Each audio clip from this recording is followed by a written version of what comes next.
খুলনায় বৈষম্য বিরোধী ছাত্র আন্দোলনের শিক্ষার্থীদের ওপর হামলা চালিয়েছে দুর্বৃত্তরা। এতে আহত হয়েছেন ৮ জন।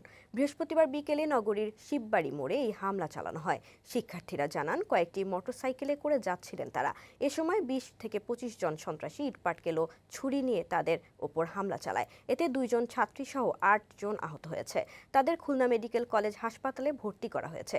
হামলায় জড়িতদের বিচারের দাবিতে রাতে নগরীতে বিক্ষোভ করেছে বৈষম্য বিরোধী ছাত্র আন্দোলনের নেতাকর্মীরা।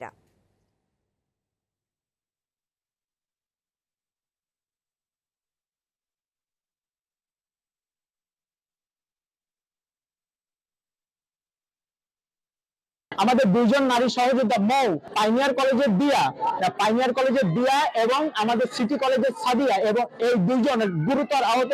এই দুইজনের অবস্থা আশঙ্কাজনক। এই দুইজন এখনো আমাদের খুলনা মেডিকেলের ভর্তি আছে।